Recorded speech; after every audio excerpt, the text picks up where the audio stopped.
So one of the things that I've learned in my career is that people seem to kind of come at sustainability from one of those three things I just mentioned, either the environmental, the social, or the economic. And that's kind of where they naturally live and breathe. It might be because of their career or because of their education or their political background or what have you. And we get them around the table, we start having a conversation. And even though we might all say we're working on sustainability, we actually don't want the same things. We actually don't care about the same things. So I've really been on kind of a personal mission to help people understand sustainability in a deeper way and also to kind of socialize it. And I think that if we can do that, we might be able to collaborate together more successfully and actually achieve some of the sustainable solutions that we need so badly today. Hi, everyone, and welcome to Inner Wealth, the Forbes Ignite podcast. I'm your host, Nicole Cacal, CEO of Forbes Ignite, and every week I'll be sharing with you my conversations with unique, creative, and innovative people across all different industries. These are people who are intellectually curious explorers who are also redefining what it means to be successful today. From personal to professional, we cover it all to understand what drives our guests to blaze their own trails and create nimble solutions within the industries that touch each of our lives. Our guest today is Lucia Athens, the Chief Sustainability Officer of the City of Austin, as well as author of the Sustainability Revolutionists. Lucia is an incredible individual with over 30 years of vast experience as a public servant, leading initiatives centered around climate equity and the green movement. She was part of writing the first green building guide ever with the City of Austin, which is just one of the amazing initiatives she's worked on. We talk about sustainability as a multi-pronged concept as well as an inclusive concept, Biophilic Stewardship, the mission to serve, and so much more. I know you're going to love what she has to say. Here's our chat. Hi, Lucia. How's it going? Thank you so much for being here. Hi, Nicole. Just great to see you and be here with you and get a chance to have a conversation.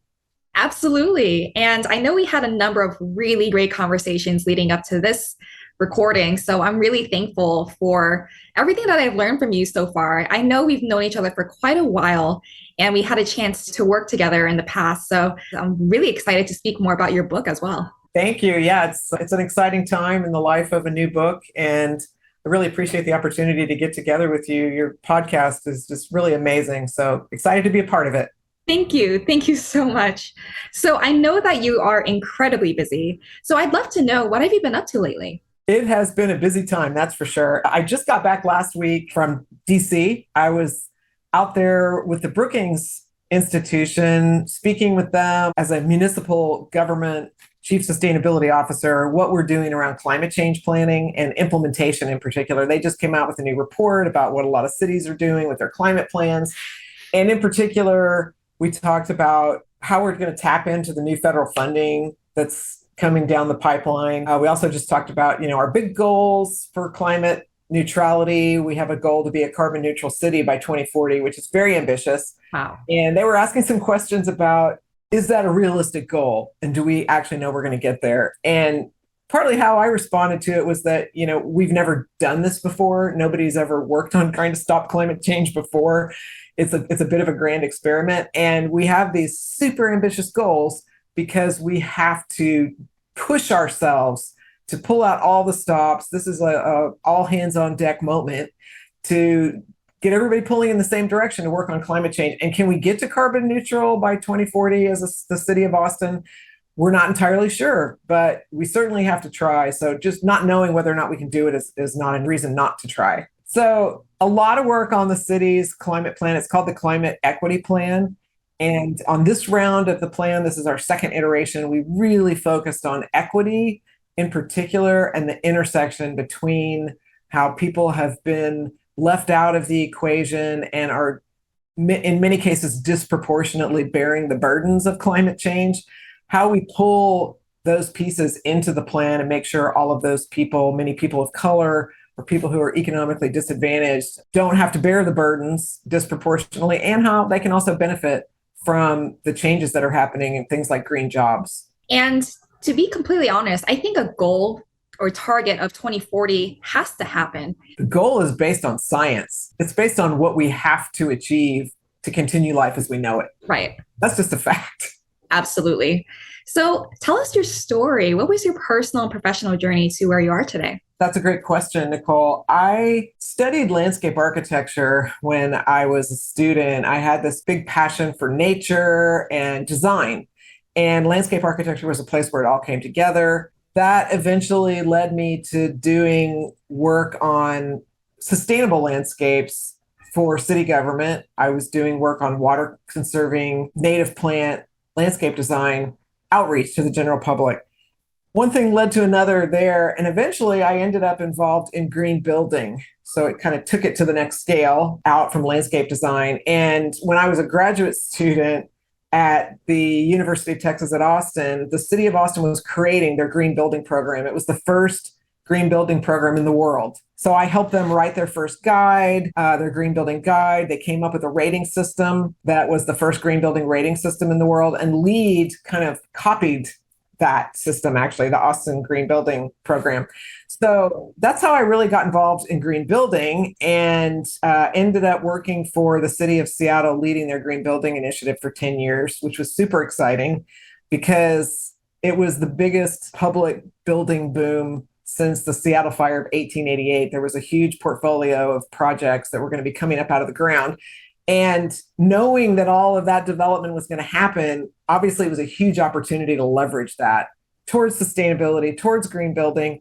So we got a little group together. I pulled some people around a table at Seattle city government from different departments, and we decided we needed a standard for all of that new development. And just about that time, something came in the mail, which was called LEED version 2.0 pilot, or no, 1.0 pilot. And we looked at it and decided, let's just use this as a benchmark for our policy. It's going to take us too long to kind of make up our own, and maybe some other people will adopt it. So long story short, we crafted a policy, got adopted by our city council, and we were off and running with the first green building LEED-based policy ever. And so I learned so much from that. I actually wrote my first book called Building an Emerald City, kind of about that experience. And eventually, that led me to where I am today, which is the Chief Sustainability Officer for the city of Austin. I've been here for 12 years now, a little over 12 years. I was their first Chief Sustainability Officer, even though this city has been doing sustainability-related initiatives, programs, in many decades. So it's been fantastic, but it's really given me a chance to dig into the climate change work and also into sustainable food systems, and now more deeply into the equity conversation. So I love being a public servant. I love as a designer, I think of my client as the broader public, and that my job is to serve the broader public good, as opposed to if I was just in a design practice, my client would be a smaller scale, organization or individual that I was needing to serve their goods at a smaller scale. I love what you said about servant leadership. And I'm a big believer in that. I think there needs to be more of that in the world today. And so your story is absolutely fascinating. And I'd love to know what inspired you and who are some of your role models? Well, actually, my dad was one of my most important role models growing up. He was the chairman of the Sierra Club when I was a teenager in San Antonio, Texas. And he was leading a battle against the construction of a freeway that was scheduled to cut right past one of our favorite parks and the San Antonio Zoo. So he, along with Sierra Club and other environmental activists, were trying to stop that freeway. Ultimately, they were not successful. But he really showed me how it's really up to all of us to get involved in what's happening in our local communities. He took us hiking and camping when I was a kid. So, my love of nature really came from that experience with him. And interestingly enough, he was somebody who was somewhat conflicted in his life because his day job was working as a physicist and a civilian for the Air Force. And he worked on the reliability of ballistic missile reentry systems. Wow. But on the side, he was doing Sierra Club environmental work. So they're kind of two different worlds, you might say. And he eventually got an environmental management degree as a master's. He went to night classes, and at that time, there were no degrees in environmental management. It was kind of this new thing. So he got this degree. He wasn't ever able to do much with it, actually. And so he was, a sole breadwinner for a small family. And there was just I think there was a lot of concern about the riskiness of being kind of in this kind of job I have now, which has some political implications. And also environmental work was so new and it didn't feel, I don't think it felt stable to him to go into that work. So he never did anything with a degree. So in many ways, I feel like I am kind of carrying through my father's legacy and doing some of the work he never actually got to do, but that in many regards was inspired by him from the early days of my life. I love that. I was just going to say that, and how it's more or less like the passing of the torch. Now it's up to you, Lucia, to further your father's legacy and further the initiatives that he set out to do. So that's a wonderful, wonderful thing. So speaking of initiatives, what are some of these initiatives that you're most proud of? The green building work is definitely at the top of my list because I feel like government puts so many resources into these assets that we create, and they're around for many, many years. And they are part of how we serve the public through, the libraries, the city halls, the infrastructure that we build, the rail systems. So pushing those investments into the sustainability world, creating those benchmarks and performance metrics, everything from, the materials that are used, the operational energy and water use, and also the jobs. Our city council is very focused on things like fair wages and safety training and a lot of the other equity issues. So I'm really proud of that work. It's continued here at the city of Austin. And I've been very involved over the years with the U.S. Green Building Council, who was responsible for creating LEED, and then the Green Building Certification Institute. So a lot of really exciting design projects, also with nonprofit organizations. I mean, this work, it allows you to collaborate with so many amazing people. I've just learned so much from every single project I've been involved in. And I'm very lucky today, to have this incredible network of people that I can tap into, that I still see, that we keep in touch with one another. We're cheerleaders for each other's work. So one of the projects here in Austin that I'm so proud of is our central library. It is a LEED Platinum project. It is the people's hall. It feels very much when you go there like it's just the front porch of the city. It has these giant screen porches where you can take your books out and sit in a lounge chair and have Wi-Fi, and you're sitting out under a fan with a view of our Lady Bird Lake. It has just the most amazing feeling of public space where there's a lot of people there that just go there to work. They have their laptops. They're using it as their third place. They might be using it as their office. I'm very proud of that project. It has rooftop solar. It has a green roof that is accessible where you can go have a cup of coffee. And it's a place where people can connect with green building, in a way that's very visceral and brings a lot of pride to people in Austin and also visitors from around the world that come to see our amazing library. I would love to visit. And I love what you said, that it is the front porch to the city where people can come in and they can collaborate and they can just be together in this community that I think is so important, especially in the green movement, not just for the green movement, but for everyone involved.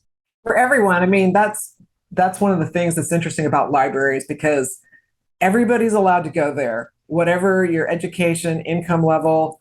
There's a lot of homeless people that use libraries, and it's the only place they have to go get access to a computer. Maybe they're trying to do a job application. So everyone is welcome, and it belongs to everyone, every citizen. Absolutely. So I'm curious, because when most people think about sustainability, they think about net zero or carbon emissions, for example. But sustainability is so much more than that. So how would you define sustainability? Well, the most important thing for us to remember about sustainability is it is a multi-pronged concept. It's actually difficult to define it in a soundbite. Mm-hmm. However, what you have to remember about sustainability is it's really composed of three different things that all have to come together and be balanced and kind of calibrated together. The first really is environmental sustainability, and that is what most people think of when they hear the word sustainability. And when you're talking about net zero, that's a lot about, of course, the carbon emissions and environmental issues, but that quickly strays over into the social world. So social sustainability, just as important. That's about the people part of the equation. That's about social issues, equity, diversity, inclusion. And then the third piece is economic sustainability. So you really have to bring all three together. You can't really say you have a sustainability solution unless you addressed all three. And I feel like one of the biggest challenges today is that we still have not really gotten clarity about what sustainability means. I mean, you hear the word everywhere now on the news. There's hardly a day goes by that I don't hear the word sustainability somewhere, in popular media or even in conversation. But I feel like we've kind of skipped over really unpacking it and getting that clarity. And most people know it has something to do with the environment, but they may not understand the other two parts. Absolutely. And I love how I never really heard it quite articulated like that. It's the economic, the social, and the environmental pieces that have to be acknowledged, not just one piece or the other. It's all three that are very, very important. And so in your book, Sustainability Revolutionists, I'm going to mention the three pillars that you mentioned in the book, which are economy, society, and environment, into a kind of unified focus. And you use the story of an imaginary dinner party, which you were alluding to a little bit earlier, with the three historical greats in a window onto these issues. So what inspired you to choose this narrative approach? Well, the book, The Sustainability Revolutionists, it just came out. It is really trying to use the vehicle of storytelling to help people learn in a way that's more fun and engaging. I am a big reader. I'm a big book lover. But I can't tell you how many nonfiction books I've picked up and never actually finished. Sometimes it's hard to kind of stay engaged when they're just a little bit more just fact focused and there's not as much of a story. We learn through story. We remember stories. I remember stories my college professors told me, and I may not remember anything else they taught in the class, but I remember the stories they told. The other piece about the table, the dinner table, getting people around a dinner table, that's really a big metaphor for this big concept of sustainability that I was talking about with the three pillars. And you've got them. Those are those three pillars. We need to build a bigger table to make sure we have room for everybody around the table. Sustainability is not an exclusive concept. It doesn't matter who you are, where you came from, what you care about. There's a place for you at the table. And I use the idea of these three heroes. I think of them as heroes of sustainability, some of my personal heroes, coming around the imaginary dinner table. You've probably played that game and you see it all the time, like in the New York Times book review. If you could invite anybody living or dead to a dinner party, who would you invite? I thought that was such a fun question to ask about if I could get three really smart people who had made amazing contributions to the sustainability movement around my dinner table, and we could have a conversation about how to solve some of today's most urgent problems. Wouldn't that be amazing? So that's kind of how the imaginary dinner party started out. And then it became a really, just, I think, a fun thread that weaves throughout the book, because we keep coming back to the dinner table, in each section of the book, to kind of see how are things going at the dinner party? What are we eating? What are we talking about? What are the interesting conversations we're having? That's super interesting. And it's fascinating because I love the narrative of having the dinner table being that convener of these really important conversations. And so in your book, who are your personal heroes? So I tried to pick people that were somewhat familiar to kind of the general public. I also tried to pick people who were actually not alive today, partly because their legacy is a little more set, if they're not alive anymore. And there's usually pretty good information about them that you can use for doing research. But I didn't want them to have been dead for so long that they were not relatable. Somebody like, I don't know, Henry David Thoreau. He's an amazing environmental person, but he's been dead for so long that he's probably a little difficult to relate to for people today. In any case, my environmental hero is Jacques Cousteau, who most people are familiar with. I grew up watching his incredible documentaries on TV with my family. For the social sustainability, Cesar Chavez, incredible social activist, labor organizer, working for agricultural workers' rights. And then Anita Roddick is my hero for economic sustainability. Her name's not quite as much of a household name, but she started the Body Shop, which you still see today often in airports. It was one of the first green businesses. So she did a lot of very early pioneering work in fair trade sourcing of ingredients, in stopping animal testing for cosmetic products, and so much more. So the stories of those three heroes of mine really tell the story of sustainability. And through kind of learning more about those three people and what they did, and that none of them were perfect. And I also talk about their foibles and the mistakes that they made that, they did learn from. That's where I'm trying to make sort of the story of sustainability become alive. It's an adventure story. It's exciting. It's fun. We don't have all the answers. Those three people achieved so much, but in many ways, we tend to make these big accomplishments and achievements, and we so quickly move on to the next thing. We even have forgotten about how much we've already accomplished. And part of the idea is to remind ourselves, look at how much we've already done. Yes, there are many more challenges ahead of us, but let's not forget, we are an incredibly intelligent species. We can band together with others to figure out some of these problems. We now have so much at our disposal that they didn't have, lessons learned, technology, and so forth. So, yeah, I hope it's a fun read for people. Absolutely. And you were 100% right. We need to celebrate everything that we've achieved so far. And it's not all doom and gloom. It's celebrating what we've achieved and what we have yet to achieve as well. And so in your book, I really like the term that you use to describe maintaining and restoring our natural environments. I believe you use biophilic stewardship. So how does this mentality of stewardship differ from the way humans have traditionally looked at nature? And what are the barriers to making that mindset more widespread?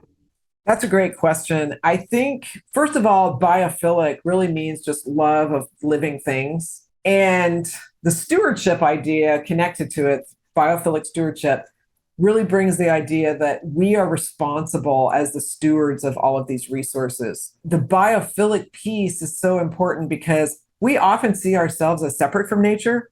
But once you truly understand the idea of the love of all living things, you realize that includes human beings as well. We are part of nature. We are part of the living systems of this planet. And we are dependent on the living systems and all of the resources that we sometimes have just thought of as commodities for our survival, for our quality of life, for the air we breathe, the water we drink. We often take these things for granted. So trying to shift the mentality to understand and celebrate as almost a sacred pact with all living things, that we're all in this together. And the prosperity and the health and the success of living systems on the planet is the health and prosperity and success of the human species.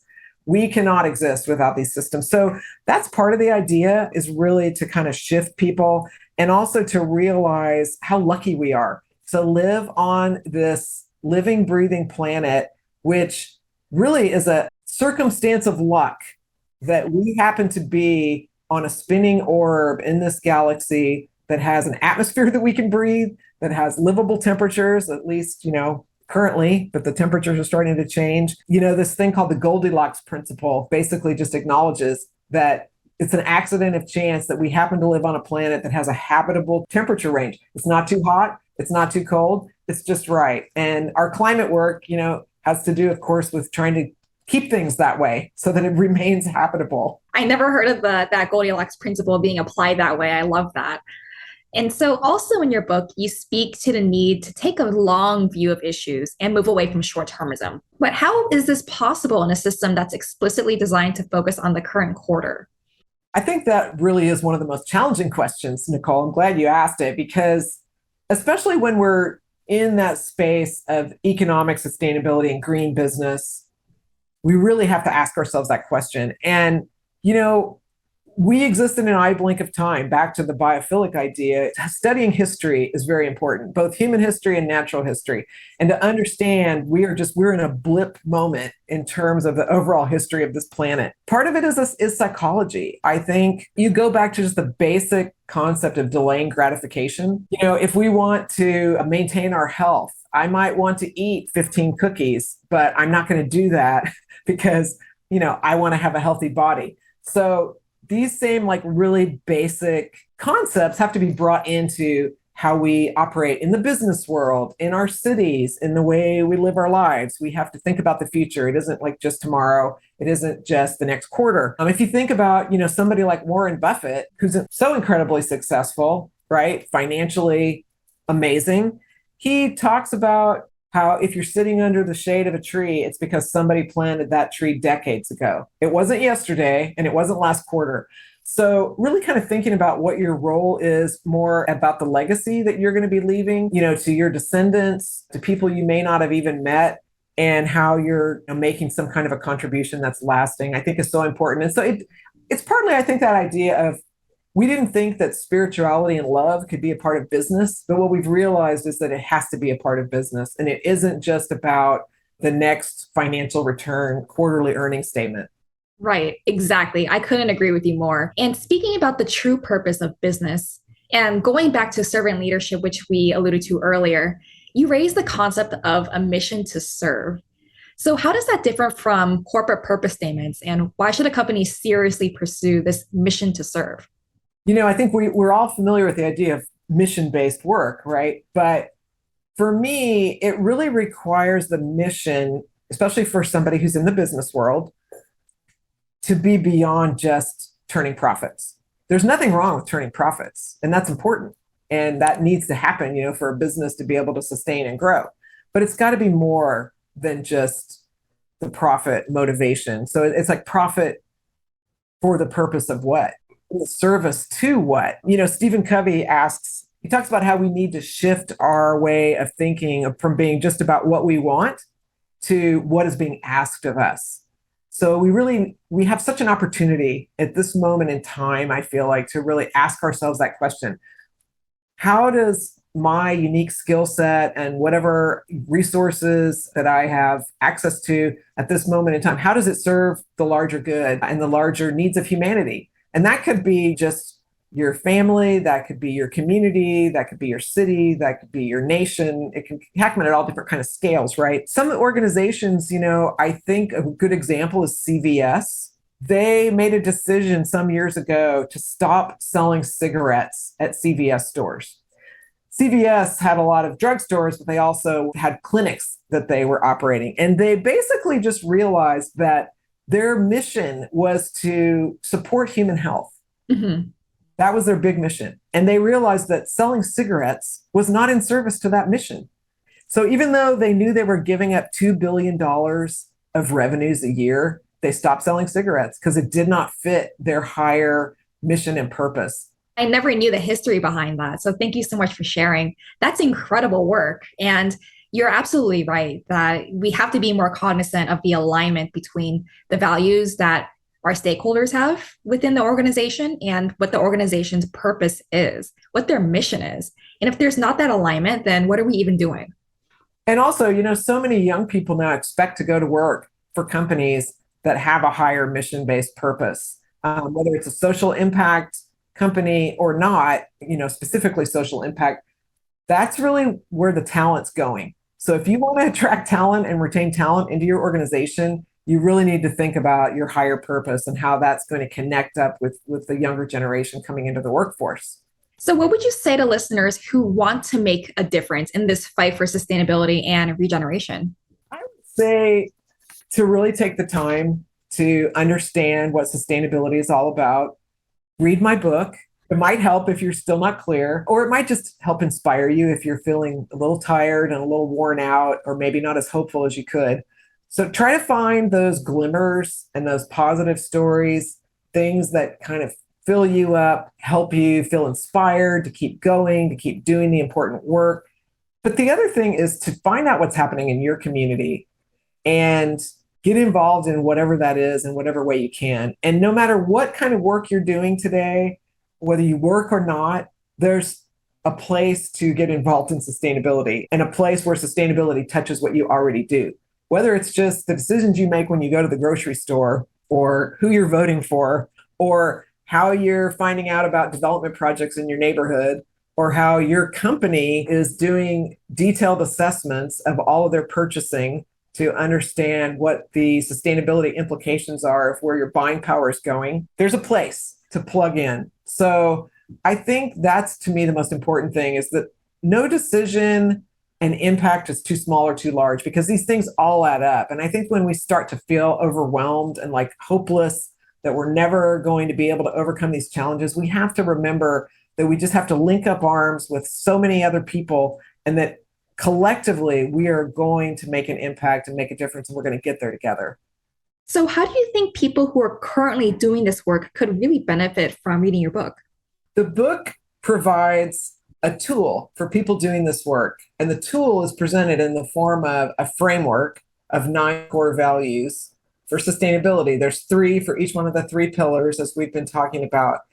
And for those that maybe don't have the additional insight to be helpful into what the 3 pillars really mean and what it means for others, I think going through the system and unpacking it and trying to understand what other people really care about, what are those core values that are motivating, what they're asking for, what they're advocating for or fighting for, and they won't compromise on, that if we really all understood those things better, it would help us collaborate together more effectively and really help us empathize with folks that are in the trenches with us, but we don't always necessarily see eye to eye on everything. And so the framework, I almost think of it like a Rubik's Cube or a decoder ring for sustainability that ties back in to those core values. When you're in a conversation with somebody, you're like, oh, that person is really talking about biophilic stewardship as a core value. They're really talking about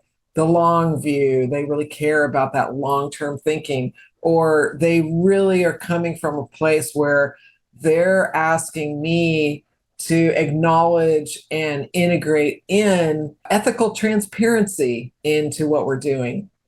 So those are just some examples of how, it might come up for anybody doing this work. Yeah. Could you provide a little bit more context as to the reasons behind why you wrote this book? Well, there is a method to my madness. And this book is a little bit out of the box, and it's hopefully is a more kind of joyful and inspiring journey. A colleague described to me recently as a lot of the other books feel like you have to put on a hair shirt and suffer through it. And hopefully this one does not feel like that. But one of the things I realized over my career doing this work, and I've been involved in this work for over 30 years, is that a lot of people were using the word sustainability, but we weren't all talking about the same thing. And in particular, when we updated our urban farm ordinance here in Austin some years ago, I thought the local urban farming community and the social justice folks and all of these people were going to get around the table and we were going to roll up our sleeves and sing Kumbaya. And it wouldn't be that hard to get to an agreement on, how we wanted to do this revision of the laws guiding urban farms. Whoa, was I shocked. These groups were diametrically opposed. We ended up in a all-out battle with the people that were part of the local urban farms and people who were kind of neighborhood activists they were asking for affordable housing. They said, we don't need farms, we need affordable homes. And why are all these farms in my neighborhood? Go put them in someone else's neighborhood. It was kind of shocking at the time, but I really realized that even though we were all saying sustainability was something we cared about, we were not talking about exactly the same thing. And we got through it. We finally successfully updated the ordinance, but there was a lot of blood, sweat, and tears. And I would like to think that if folks could have listened more carefully and understood better what the other parties cared about, we might have been able to get there farther and faster and without as much pain. Absolutely. And so, Lucia, I ask this question to every single one of my guests on the podcast. So I'd love to know, how do you define success? Well, I think the answer is really related to what we were just talking about.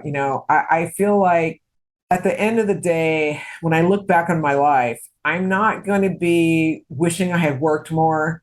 I'm going to be thinking about how my life made a difference to others. And so I think, really getting clear about what matters to you and what you care about and how you can have an impact on that is the most important thing for making a difference and being a success. I think you can define success on your own terms. I think we're living in a world right now where there isn't just one definition of what that looks like. But the more you can be clear about what your own unique gifts are that you're bringing into the world and how those can serve the world's needs. If you can find that intersection between those two things and live from that place, you will be a success in my book. I love it. I love that definition. And so, Lucia, it was such a pleasure speaking with you. I learned a lot from this conversation, and I would just recommend to all the listeners out there to pick up a copy of Sustainability Revolutionists that just came out. And so if anyone was interested in reaching out, where can they find you? Great question. So I'm just about to publish my new website, luciaathens.com. So that'll be available soon. You can plug in, follow what I'm doing there, follow my book events, send me a message, and I'll have some light blogging happening there. And Nicole, I just want to thank you so much. It's always a pleasure speaking with you, and this has been fantastic. Thank you so much, Lucia. That's it for this week's episode of Inner Wealth. I hope you enjoyed our conversation and that you'll join us next week as we continue to explore all the ways success is being redefined in our ever-changing world. Be sure to subscribe, rate, and review our podcast on your favorite podcast app, and follow us on Instagram at Forbes Ignite for more thought-provoking content and opportunities to engage with us. I'm your host, Nicole Cacal. Thanks for joining us.